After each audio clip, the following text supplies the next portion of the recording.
Welcome back to SnowRunner, guys, and today we have what is potentially one of the weirdest comparisons that we've ever done. Now, you might be thinking to yourselves, wait a minute, Lime's Aries is an extremely powerful truck, and you would have to handicap it a lot in order to make it a fair comparison. And you'd be right. Now, that's why we have left every single part on the Aries completely stock. Every single thing on that truck is unmodified, and it is as it comes from the game. Whereas the Lo4F is basically as built out as we can possibly build it in terms of suspension, transmission, engine, and tires. Now, obviously, this thing has more add-ons like, for example, roof racks and ladders and stuff like that, but we really don't need any of those things for the support aspect of it because we have the dev tools. Now, the way we're going to be comparing these two is instead of comparing them in the sense of which one is better, because we know which one is going to be more objectively capable, right? It's obviously going to be Lime's Aries. Now, in terms of how we're going to compare these, though, the Lo4F is basically going to see how well it can keep up a fully built Lo4F. We're going to see how well a fully built Lo4F can keep up with a completely stock Aries. So basically the way that is going to work is the Aries is going to set a challenge, and then the Lo4F is going to attempt to do that challenge. Now we're going to switch into the Aries, fire it up, and the only thing that we've done to this truck is add a axle dump exhaust to it. That is literally the only thing that we've done. Otherwise, it is completely stock in terms of performance. So also, in order to make this thing just at least a little bit more fair, we're not going to be lifting the suspension up, even though the stock suspension does have active capability. Now, we're going to be making a run down this road real quick. We're going to go through the water, and we're going to see if it can maintain high gear through the water. Now, obviously, this is going to be able to maintain high through the water just fine, but I don't know if the Lo4F is going to be able to do that same thing. So let's see. High range into the water. That pretty much just jumps it. Here we go. Well, that was a pretty good way to start off the very first challenge because it kind of obliterated it. Like, it straight up kind of just monstered it in every way. Now, let's fire up the Lo4F and see what it can do. Now, obviously, this thing is not going to have as many gears as the Aries because we're running an off-road transmission, which restricts it to 4 gears only in automatic mode. But it does have the advantage of being all-wheel drive and diff lock on all the time, ironically, just like the Aries or the High Country Duramax. There is a floating stick right there. That tends to happen from time to time with this physics system. But we do have beans on the dash, which should give us a major advantage right there. Oof. Yikes. All right, heading into the water, throwing it into high. Come on. It hasn't stopped yet. Not bad. Now, granted, obviously, it's doing it a lot slower than the Duramax did, but at the end of the day, it still made it, and it made it in high, so technically, it was successful in its attempt at that challenge. So now, we're going to go ahead and pull this guy up right here, shut the engine down, swap back over to the Aries, and set the next challenge. Now, let's see. Hill climbing is definitely something that you can put to a lot of different uses in SnowRunner, and a lot of you guys will know this hill climb test from my general mod testing videos. But let's see what we can do with this hill climb in 3, 2, 1, drop it, come on. No problem. Super easy up the hill. Let's back it back down real quick and see what the, see what the Lo4F can do. So now we have to let it basically just flop back down. We'll park you right over here, shut the engine down, and, well, I wanted to repair it, but we're gonna have to shut the engine down one more time. All right, so now it's the Lo4F's turn. So it's been able to keep up with the Duramax so far. Let's see what it can do on this hill climb. So let's get it into position real quick. And we're going to do the same kind of neutral drop start. Oh, no, that does not bode well for it. The fact that it already rammed its bumper into the bottom of the hill.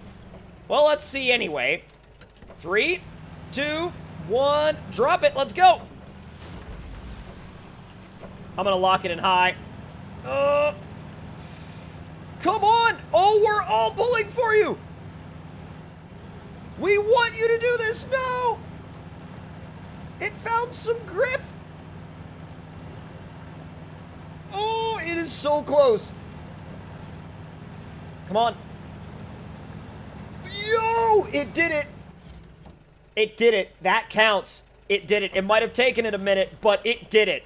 So, you know, the little loaf is impressing me now, because it's done both of these things that the stock Aries has done, which is a huge deal. But now, things are about to get a little bit crazier, because it's time to head to the mud. Now, the mud, I'm sure, is going to be no comparison, but at the same time, I thought that the first two obstacles were going to be no comparison either, and even though Aries definitely made shorter work of those obstacles, I mean, the loaf was still able to do them. So let's make our way down to the first mud lane. We're not going to bother with the first mud pit, because that's obviously something that both of these vehicles can take on. But let's see how this thing does. Completely stock form. Mud lane number 1. 3, 2, 1, go. Completely sends it. Completely and totally sends it.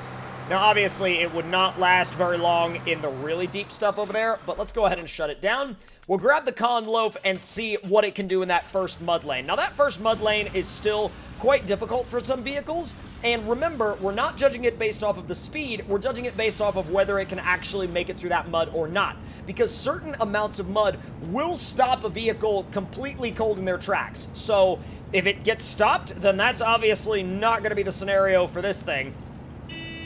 Out of the way! God, I love that horn. That horn is freaking great. Alright, let's see if it'll stay in fourth through here. Wow! Impressive.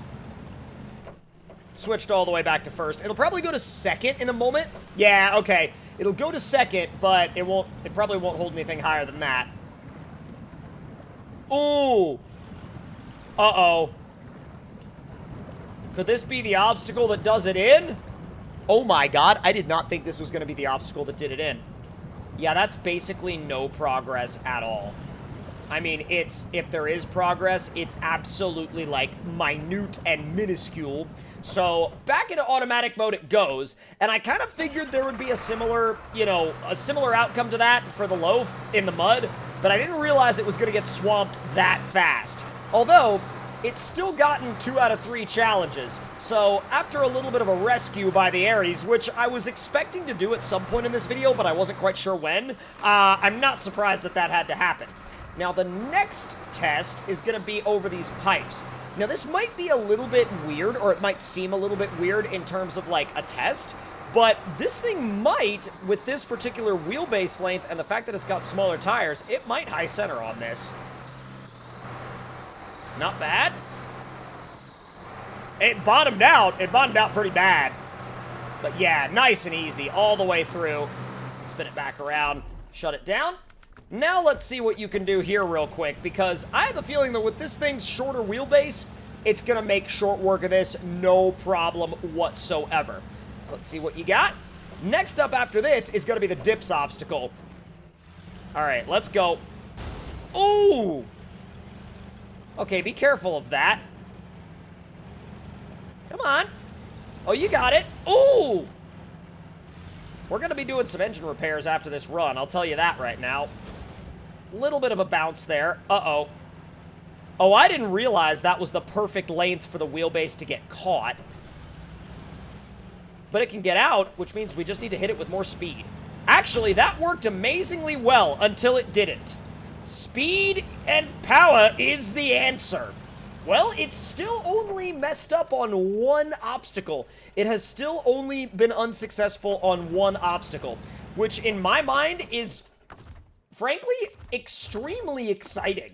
I did not realize that it was going to be able to do that well. So repair and refuel the Aries. Now we're going to go ahead and give this thing a try on the dips obstacle in completely stock form, which could lead to some odd scenarios, actually. We might actually high center it this time. All right, let's see what you do out here. Whoa! All right, make your way in and out. The first few sections, it'll be fine, but a little bit later on, it might start having some issues. I mean, the grip is tremendous. The grip is absolutely tremendous, and if you let off the throttle and then get back into it, and then let off the throttle and get back into it, you're fine. You're completely fine. Now, I didn't really think it was going to have all that much of an issue, but I am surprised that with this particular level of, really, I mean, suspension height and smaller tires, I'm surprised it did as well as it did. So now it's the Loaf's turn. And I'm always a little bit skeptical of how this thing is going to do, but I'm developing more and more confidence in it as I go along, especially in its abilities. I mean, it's got a lot of ability for what it is. Now, let's approach the dips obstacle and see what you can do. Because once again, I mean, I'm all-wheel drive always on, diff lock always on, so I can leave it in automatic mode as I plunge the nose into the ground. It's definitely a little top-heavy. But following in the tire tracks of the Duramax, you can definitely tell that it's not doing as bad as I thought it was going to do. And I'm sure, once again, that there's going to be somebody out there in the comment section that's going to be like, oh my god, you cannot go through an obstacle like that straight on. You must go diagonally. And, you know, going straight on seems to be working to some degree. Now, granted, I know that that's not the most realistic way you would tackle an obstacle like this, but I feel like this thing is still able to do a decent job going straight on, for sure. Easy gets it done. There we go. Bro, not bad. Taking a little bit of engine damage, but that's completely to be expected. Ease it in, run it back out. If you go in nice and slow into that, into the bottom of that little hill, you'll be fine on the way out, even with a small bounce like that. That's pretty dang good. I've got to say, that's pretty dang good. So now, that means there's only one more test left to do, and the Lo4F has basically done everything that the Duramax has been able to do, minus the mud test, which is where it got stuck. But we're now going to head to the bridge jump, and the bridge jump, being that it's the final test, it's frankly only fitting that it's the final test, but as long as the Lo4F is able to keep its weight balance a little bit backwards, it should be okay, but I really don't know if it's going to be able to do that or not. Now, I have no doubts that this thing will be okay, but, like, I do have my doubts on whether or not it's going to land on its wheels. But we're about to find out. Come on. Fifth. There's sixth. Come on. Oh, easy. And actually fully cleared the barrels. Dude, actually, the suspension compressed really linearly, and honestly, I feel like that's probably one of the best landings I've seen out of this truck. Now into the Con Lo4F. Not excited for this. I'm not excited for this at all, but to make sure I am at peak performance, we're going for a full repair. And Beans, are you ready? Oh, this poor little Lo4F is about to get yeeted. And you know what? Just for this. Highway box going in. 6th gear unlocked. Well, I didn't realize that the highway box in this... Oh, never mind. It's only because, like, I didn't hit the start button. Yeah, that's why I was like, whoa. The highway box has, like, low plus and low minus? What? And then I realized that that was a lie. It's rolling pretty good, though. I mean, it's rolling a lot faster than I thought it was going to. Now, granted, it's not, you know, anywhere close to the Aries level of speed, but it's still pretty dang good. There are some SnowRunner players out there that genuinely love this thing, and really, I can see why. It's a great little rig if you're talking about default game terms. All right, here we go. Full on, 6th gear. Oh, man, it's taken off. It has taken off quite a bit. Let's get on after it. Oh! Oh, it was completely level. No way. Oh, it made it. The little Lo4F has made it. And really, there was only one challenge that it was not able to measure up to the Aries in, and that was the actual mud bog test.